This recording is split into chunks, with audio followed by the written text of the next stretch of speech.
The film commences in 1856, depicting an incident at a mining site located in the northern region of France. The miners were assigned the perilous duty of extinguishing flammable gases to avert potential explosions. During this task, a miner was sent through a breach wall to complete the assignment. However, he soon realized that they were not alone in the vicinity.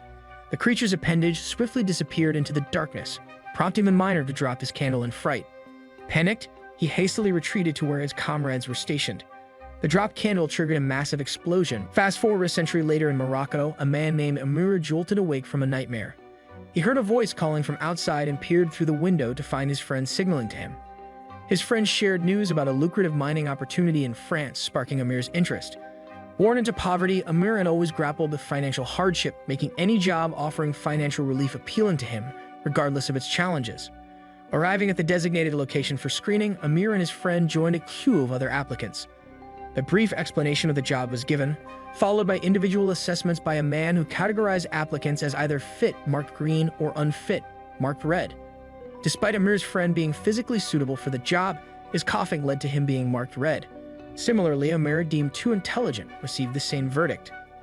In a bold move, Amir snatched a green marker from the man's assistant and defiantly marked himself green. Infuriated by Amir's audacity, the man begrudgingly marked Amir green but retaliated by assigning him to the toughest mining operation known as Mine 5 or Devil's Island.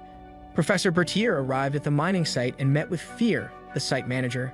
He expressed his desire to descend into the mines alongside the miners under the pretext of collecting samples for his research.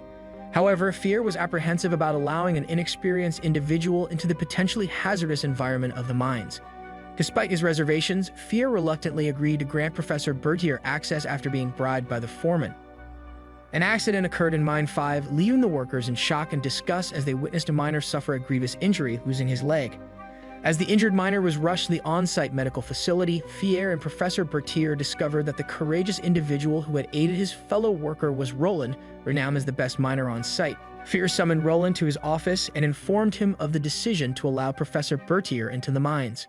Initially hesitant, Roland eventually acquiesced. A team comprising Santini, an Italian miner Miguel, a Spanish explosives expert Polo, who brought along his horse to assist with heavy tasks, and Louis assembled to venture into Mine 5. Joining the team was Amir, introduced to his new colleagues. They descended via elevator into the depths of the underground and began their assigned task of digging, despite finding it peculiar that the designated area was located on the floor. Nonetheless, they proceeded with their work. After a period of rest and planning with Professor Bertier, the team returned to the mines. Collaborating with the professor, they strategically planted explosives in the targeted area and initiated the detonation. As they gathered around the resulting hole, they were astonished to uncover a hidden cave beneath. Descending into the darkness of the cave, they cautiously explored the unfamiliar surroundings. As Barty ventured ahead, the miners attempted to follow but eventually lost sight of the professor. Frantically searching and calling out for him, their efforts abruptly ceased upon stumbling upon something ominous lying on the ground. The skeletal remains of a person who had previously ventured into the cave, indicating that it had been deserted for quite some time. Scanning their surroundings, the team stumbled upon eerie writings on the cave walls, seemingly etched in blood. Disturbed by the grim messages, they retreated cautiously, only to be startled by Santini's sudden appearance, screaming and clutching a skeleton. After regrouping, they discussed their findings when they noticed flickering light ahead. Approaching, they found Roland observing Professor Bertier taking photographs of the cave. Professor Bertier apologized, acknowledging his error. When questioned about the mysterious carvings on the wall, he speculated about the existence of a secret crypt on Devil's Island within the cave they were in. Eager to explore further, Roland resolved to break through the wall concealing the possible crypt. With an explosive planted, the team retreated to safety before the blast shattered the carved walls, granting them entry. They were awestruck to discover a hidden crypt beyond. Professor Bertier meticulously collected samples from the walls adorned with intricate carvings, reveling in the successful discovery.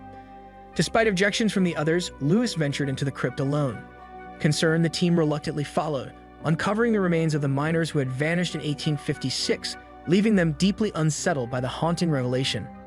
As the team gathered around the sarcophagus, Professor Bertier examined it closely, explaining its typical association with ancient Greek, Roman, and Egyptian civilizations.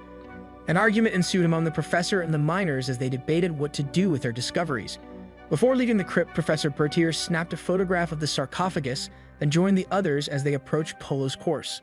Suddenly, the horse became agitated, causing Polo to struggle to calm it down until it bolted away. A tremor shook the cave, and cracks began to form on the walls. a landslide occurred, causing the cave to collapse, trapping Professor Bertier and the miners inside. Santini, caught under a pile of rocks, screamed in pain as the team rushed to his aid, pulling him out and providing immediate medical attention. Roland surveyed the now blocked entrance with frustration, directing his anger towards Professor Bertier for leading them into the cave and crypt. His agitation escalated to the point where he had to be physically restrained from confronting the professor.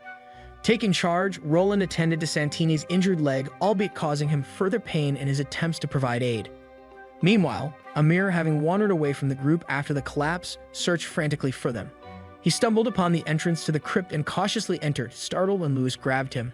Relieved at the familiar face, they returned to the group together. Upon rejoining the others, Amir observed their futile attempts to open the sarcophagus. When Polo and Louis took a break, Amir approached the sarcophagus and noticed a keyhole atop it.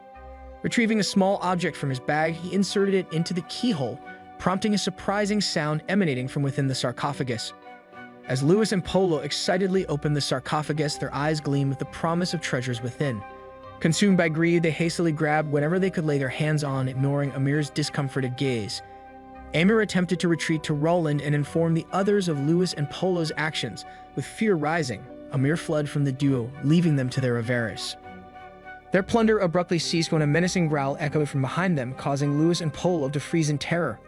Amir, hearing their cries, was perplexed as the pair sprinted past him, as if fleeing from something. Reuniting with the others, Louis and Polo recounted their harrowing encounter, describing a mysterious creature chasing them. Suddenly, Santini began gasping, pointing frantically behind Polo. Turning to look, the group watched in horror as a monstrous creature seized Polo. Despite their attempts to pursue and rescue him, they were no match for the speed of the relentless beast. As they discovered Polo's lifeless body, Roland solemnly covered him, initiating a discussion with Amir and Professor Bertier about their predicament in the cave. Amidst their deliberations, they realized they had inadvertently left the injured Santini behind. Louis' reminder prompted them to hasten back to him. Meanwhile, Santini, alone in the darkness, sensed a menacing presence drawing nearer.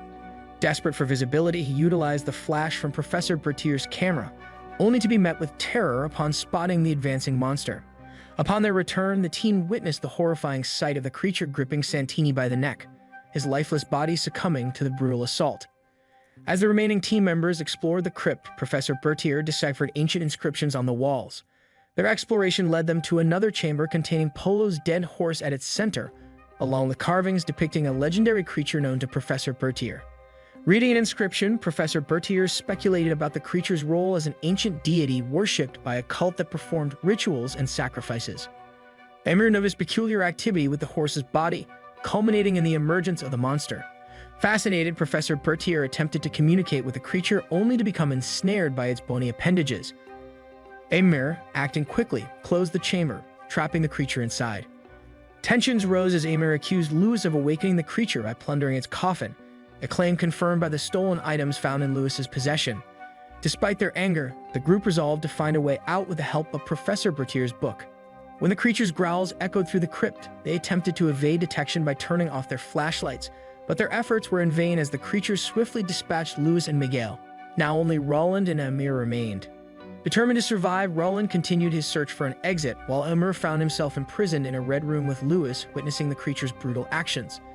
In a desperate act of bravery, Amir stabbed the creature, allowing him to escape. Running through the labyrinthine caves, he stumbled upon a chamber filled with the remains of the creature's victims. Hearing Roland's calls, they climbed up, pursued by the creature. Spotting explosives, Amir devised a plan to destroy the creature with Roland's assistance. Knowing the risks, they detonated the explosives, sacrificing themselves to rid the world of the ancient menace, ending the harrowing ordeal. Make sure to subscribe and turn on the bell icon so you won't miss any future videos.